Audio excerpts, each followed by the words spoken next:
Lunes 1 de septiembre de 2025. Tres mensajes del Evangelio de hoy, tomado del Evangelio de San Lucas, capítulo 4, versículos del 16 al 30.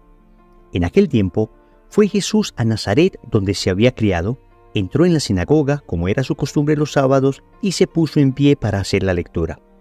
Le entregaron el libro del profeta Isaías, y desenrollándolo, encontró el pasaje donde estaba escrito: El Espíritu del Señor está sobre mí, porque Él me ha ungido. Me ha enviado para anunciar el Evangelio a los pobres, para anunciar a los cautivos la libertad y a los ciegos la vista, para dar libertad a los oprimidos, para anunciar el año de gracia del Señor. Y enrollando el libro, lo devolvió al que le ayudaba y se sentó. Toda la sinagoga tenía los ojos fijos en él. Y él se puso a decirles: Hoy se cumple esta escritura que acabáis de oír. Y todos le expresaban su aprobación y se admiraban de las palabras de gracia que salían de sus labios. Y decían: ¿No es este el hijo de José? Y Jesús les dijo: Sin duda me recitaréis aquel refrán: Médico, cúrate a ti mismo, y haz también aquí, en tu tierra, lo que hemos oído que has hecho en Cafarnaún. Y añadió: Os aseguro que ningún profeta es bien mirado en su tierra. Os garantizo que en Israel había muchas viudas en tiempos de Elías, cuando estuvo cerrado el cielo 3 años y 6 meses, y hubo una gran hambre en todo el país. Sin embargo, a ninguna de ellas fue enviado Elías más que a una viuda de Sarepta, en el territorio de Sidón. Y muchos leprosos había en Israel en tiempos del profeta Eliseo. Sin embargo, ninguno de ellos fue curado más que Naamán el sirio. Al oír esto, todos en la sinagoga se pusieron furiosos y levantándose lo empujaron fuera del pueblo hasta un barranco del monte en donde se alzaba su pueblo, con intención de despeñarlo. Pero Jesús se abrió paso entre ellos y se alejaba. Palabra del Señor. Gloria a ti, Señor Jesús. Queridos amigos, volvemos al contexto del ministerio público de Jesús. Recuerden que durante 3 años Jesús se manifestó públicamente a Israel, con palabras, gestos, obras, milagros, pero sobre todo con una enorme caridad y un potente testimonio de vida. ¿Cuántos milagros realizó? ¿Cuántas palabras dijo Jesús que lograron conversiones impresionantes? Todo esto es lo que más adelante recogieron los evangelios y por eso hoy podemos ser instruidos por Jesús después de que 2000 años atrás lo hiciera con sus apóstoles. Vamos con 3 mensajes de este evangelio. Primero, ¿se te nota el Espíritu Santo? Segundo, las promesas de Dios se cumplen. Tercero, el mundo siempre paga mal. Vamos con el primer punto. ¿Se te nota el Espíritu Santo? Jesús está en la sinagoga de Nazaret y le pasan un libro para leer. Es el rollo del profeta Isaías. Y lee lo siguiente: El Espíritu del Señor está sobre mí porque Él me ha ungido. Me ha enviado para anunciar el Evangelio a los pobres, para anunciar a los cautivos la libertad y a los ciegos la vista, para dar libertad a los oprimidos, para anunciar el año de gracia del Señor. El Señor tiene el Espíritu Santo en plenitud porque Él es Dios. Por supuesto, nosotros participamos también de la fuerza del Espíritu Santo y lo recibimos el día de nuestro bautismo. El Espíritu Santo nos unge el día de nuestro bautismo. Por eso, noten que el mismo Señor comienza a decir: Él me ha ungido. Saben que la palabra ungido en hebreo se dice Mesías. Luego, en griego se dice Christos, Cristo en español. Cristo significa ungido. Cristiano significa los ungidos. Tú y yo somos ungidos en el bautismo. En ese momento recibimos la fuerza del Espíritu Santo. La pregunta es: ¿se nos nota el Espíritu Santo? Y eso a propósito de la historia que contaba un sacerdote que, reunido con las señoras de su parroquia, escuchaba que ellas aterradas le decían: Padre, usted no tiene el Espíritu Santo. Y entonces él le respondía: ¿Cómo me van a decir eso si yo soy bautizado, soy confirmado y además tengo el orden sacerdotal? Soy sacerdote. Y entonces que las señoras le decían: Padre, pero que se le note, que se le note. El mismo sacerdote contaba esto, un poco riéndose por el acontecimiento tan simpático. Pero es verdad, es que podemos tener el Espíritu Santo. Efectivamente lo recibimos el día de nuestro bautismo, pero ¿se nos nota? Se nota que somos personas guiadas por el Espíritu Santo, se nota que nos mueve el Espíritu de Dios. ¿O acaso nuestras acciones están movidas más bien por el espíritu del mundo? ¿O por el espíritu de nuestra carnalidad, de nuestra sensualidad? Vamos a ver. Hoy el Evangelio nos da unas pistas para ver si estamos movidos por el Espíritu Santo, si se nos nota el Espíritu Santo. Entonces, la primera de ellas es la predicación. Anunciamos el Evangelio. Noten que el Señor, leyendo el profeta Isaías, dice que el Espíritu Santo está sobre él para anunciar el Evangelio. Cuando una persona está llena del Espíritu Santo, entonces el Espíritu Santo sale hasta por sus poros. No puede contenerlo en su corazón. Tiene que anunciarlo, tiene que llevar a otras personas la alegría de estar habitado por el Espíritu de Dios. En eso consiste la evangelización. La evangelización no es simplemente decir palabras, transmitir conceptos. No, la evangelización es tener el Espíritu Santo en el corazón y tenerlo de tal manera que desborde en mi alma. Y todo aquello que desbordo es lo que predico. Me lleno del Espíritu Santo y luego de esta plenitud del Espíritu doy a los demás. Entonces, estoy predicando, estoy anunciando el Evangelio. Alguno dirá, es que yo no sé hablar. Queridos amigos, hablar no es la única manera de anunciar el Evangelio. Obviamente la predicación es una forma privilegiada de hacerlo. Pero es que anunciamos el Evangelio con nuestro testimonio de vida. Anunciamos el Evangelio acompañando a las personas. Anunciamos el Evangelio utilizando nuestras redes sociales para llenarlas de la presencia del Espíritu Santo. Anunciamos el Evangelio cuando de repente en ese ambiente hostil a la fe nosotros somos testimonio, luz de un Cristo que sigue vivo. Entonces, si tenemos el Espíritu Santo, tenemos que anunciar el Evangelio. Pero hay otra nota, la caridad. Noten que el texto de Isaías que el Señor lee habla de ayudar a los pobres. Amigos, la caridad es expresión fehaciente de que el Espíritu Santo está en un corazón, está en una persona. Mucho más que si hablar en lenguas, mucho más que si levantara muertos. A veces creemos que la acción del Espíritu Santo consiste en estos fenómenos extraordinarios y que exclusivamente eso manifestaría la acción del Espíritu Santo. Pero queridos amigos, ciertamente el Espíritu obra de esta manera milagrosa, pero la presencia más importante del Espíritu Santo en un alma es el ejercicio de la caridad. Cuando esta persona está llena de caridad por el prójimo, y no me refiero solo a dar a los pobres, me refiero a la caridad en todo sentido, a soportar con paciencia los defectos de los demás, a la dulzura en la manera de hablar, a la humildad al momento de ser corregido y de corregir. Me refiero a la acción del Espíritu que hace que esta persona sea una persona caritativa de manera permanente. Allí está el Espíritu Santo, en quien ejercita la caridad. Y por supuesto, todo esto debe desbordar en ayuda a los más necesitados.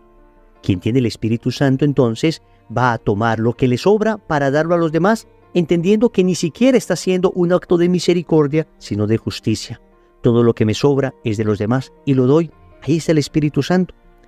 El Evangelio también nos habla de la libertad, de liberar a los cautivos, de liberar a los oprimidos. Amigos, para ayudar a la liberación de otras personas, lo primero que debo tener es libertad interior, y eso solo se logra con la presencia del Espíritu Santo en el corazón. Ser libre, es decir, tener la capacidad de autodeterminarme, sin necesidad de estar recurriendo a vicios, a mentiras, de estar recurriendo a cuestiones que finalmente, aunque me prometen liberación, terminan esclavizándome. Esa libertad interior propia de los hijos de Dios es la que luego posibilita a una persona para ir a liberar a otros, para ir a ayudarles a romper las cadenas de la opresión, de la esclavitud, del pecado. Una persona llena del Espíritu Santo está urgida por ayudar a su prójimo a ser libre. Repito, libre en primer lugar de las ataduras, libre del pecado, por eso le anuncia a Jesucristo, pero también libre de sus angustias y por eso acompaña. También ayuda para que la persona esté libre de sus problemas en la medida en que lo pueda hacer. Si sus problemas son económicos, buscará manera de ayudar. Si sus problemas son familiares, estará allí presente. No simplemente dará consejos. Cuando el Señor dice que la persona llena de Espíritu Santo ayuda a liberar a su prójimo, nos habla del compromiso, de comprometernos con las necesidades de los demás. No desde lejos, desde cerca, estar allí, como diría el Papa Francisco, tocando la carne de Cristo.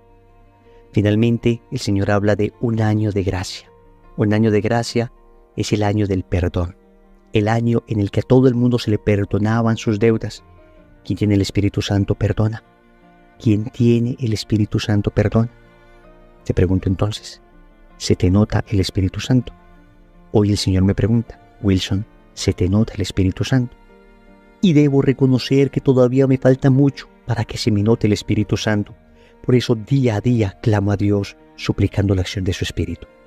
Segundo, las promesas de Dios se cumplen. El Señor suelta el libro del profeta Isaías y les dice: hoy se cumple esta escritura que acabáis de oír. Queridos amigos, es que las escrituras se cumplen, las promesas de Dios se cumplen. Nosotros no leemos la Biblia simplemente porque sea un libro lleno de lindos consejos, que lo es, pero no leemos la Biblia solo porque tenga mucha sabiduría, que la tiene. Es que leemos la Biblia porque es palabra de Dios, palabra que se cumple. Y el Señor está diciendo que eso que había profetizado Isaías siglos antes, hoy se estaba cumpliendo. Yo te quiero decir a partir de esto que todas las profecías de la Biblia se cumplen y que las promesas de Dios para ti se cumplen. Quiero recordarte una en medio de la situación difícil que estás viviendo, tomada de Isaías, capítulo 41, versículo 10. No temas, te dice el Señor, pues yo estoy contigo. No mires con desconfianza, pues yo soy tu Dios. Yo te he dado fuerzas, he sido tu auxilio con mi diestra victoriosa. Hasta aquí el texto bíblico. No estás solo, no estás sola. Esto que estás viviendo, este momento difícil, esta angustia que puedes tener en este momento en tu corazón, hoy recibe el bálsamo de una promesa del Señor. Y las promesas se cumplen. El Señor no te defraudará. Se cumplió la profecía de Isaías con toda claridad en Jesús. Ahora las promesas que Dios tiene para ti se van a cumplir.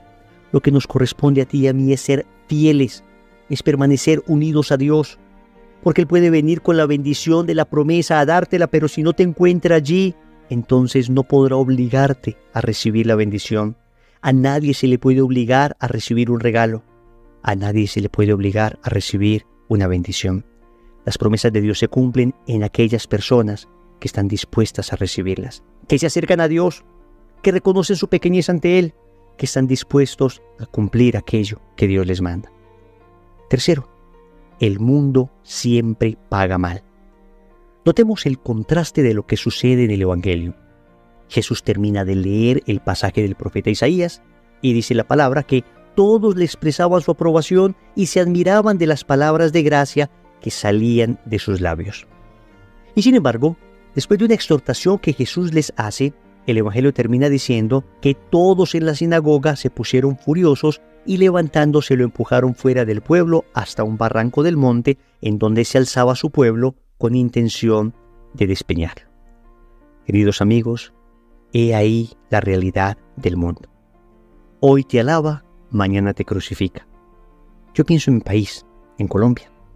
Pienso, por ejemplo, en un famoso jugador de fútbol al que 2 años, 3 años atrás todo el mundo admiraba, adoraba el país entero a este jugador de fútbol. Sin este jugador no era posible un partido de fútbol. Y hoy hay que ver estas mismas personas que en redes sociales adoraban a este jugador, ahora denostándolo, criticándolo, burlándose de él. Más allá de lo que puede estar pasando con este jugador, me refiero al hecho de que el mundo hoy te ensalza y mañana te crucifica, como a Jesús. Por eso la Biblia es clara al decir: maldito el hombre que confía en otro hombre, que busca su apoyo en el mortal y que aparta su corazón de Yahvé. Jeremías capítulo 17, versículo 5. Tenemos que confiar en Dios, tenemos que hacer las cosas de cara a Dios. Y si el mundo nos aplaude, seguir haciendo las cosas de cara a Dios. Y si el mundo nos crucifica, seguir haciendo las cosas de cara a Dios. Ahí tenemos el caso también de un famoso youtuber que no es modelo para nada de virtud ni de santidad, y sin embargo todo el mundo le aplaudió en algún momento porque apoyó una manifestación acá en nuestro país, una manifestación social, pero luego, cuando dejó de apoyarla, todo el mundo le crucificó. Ahora le acaban de cerrar su cuenta de Instagram y todos aquellos que le aplaudían y decían que este sí era un youtuber que valía la pena, ahora se están burlando de él, ahora lo crucifican. Así paga el mundo. Así paga el mundo, queridos amigos. Por eso nosotros estamos con el único que es fiel, que es veraz. Estamos con nuestro Señor Jesucristo. Oremos. Amado Señor, hoy te suplico que me concedas la gracia de que se me note el Espíritu Santo. Lo he recibido por el bautismo. El Espíritu Santo ha vivificado mi corazón con la confirmación. A través de la comunión frecuente, el Espíritu Santo sé que vive en mí. pero en ocasiones me he comportado como quien no tiene el Espíritu Santo. Por otra parte, Señor, te doy gracias porque siempre cumples tus promesas, porque todo lo que nos has dicho en la Sagrada Escritura se ha cumplido y se seguirá cumpliendo. Esto me llena de esperanza. Finalmente, te agradezco, Señor, porque me has mostrado cómo el mundo siempre paga mal y cómo en cambio tú siempre recompensas a los que te aman con fidelidad. Señor, dame lo que me pides y pídeme lo que quieras. Amén. Recordemos entonces. Primero, se te nota el Espíritu Santo. Segundo, las promesas de Dios se cumplen. Tercero, el mundo siempre paga mal. Compromiso. En el rosario de hoy vamos a pedirle al Señor la gracia de que se nos note el Espíritu Santo. En el nombre del Padre, y del Hijo, y del Espíritu Santo. Amén.